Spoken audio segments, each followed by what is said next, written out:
গত এক দশকে সিরিয়ায় গৃহযুদ্ধের কারণে হাজার হাজার প্রাথমিক বিদ্যালয় ক্ষতিগ্রস্ত হয়েছে। অবনতির দিকে ঝুঁকছে দেশটির শিক্ষা ব্যবস্থা।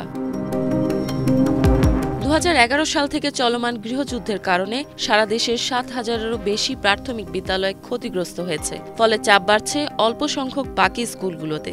হামা প্রদেশের বায়েত গ্রামের এক প্রাথমিক বিদ্যালয়ে 20 জনের ছোট শ্রেণীকক্ষে ক্লাস করছে 43 জন শিক্ষার্থী। এর মধ্যে বেশ কয়েকটি স্কুলের ভবন বহু পুরনো এবং জরাজীর্ণ। বিশেষ করে ভূমিকম্পের পর ফাটল সৃষ্টি হওয়ায় শিক্ষার্থীদের জন্য অনিরাপদ হয়ে উঠেছে। বেশ দূরে স্কুল হওয়া এবং পরিবহন সমস্যার কারণে 7 বছর বয়সী সামা সময় মতো স্কুলে পৌঁছাতে পারেন না। স্কুলে যাওয়ার জন্য বাস ধরতে আমাকে খুব তাড়াতাড়ি উঠতে হয়।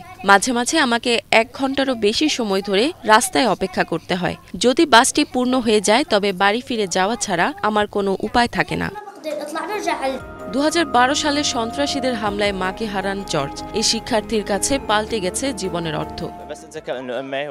আমি সব সময় কাঁদি যে আমার মা এবং আমাদের সাথে কি ঘটেছে। আমরা আগের মতো স্বাভাবিক জীবনযাপনে ফিরে যেতে পারবো না। এখানে আমি মেডিসিন নিয়ে পড়াশোনা করছি যাতে মানুষকে বাঁচিয়ে তুলতে সাহায্য করতে পারি।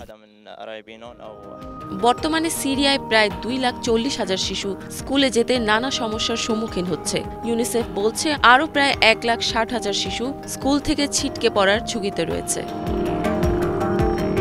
ইফাত জাহান, বাংলাভিশন।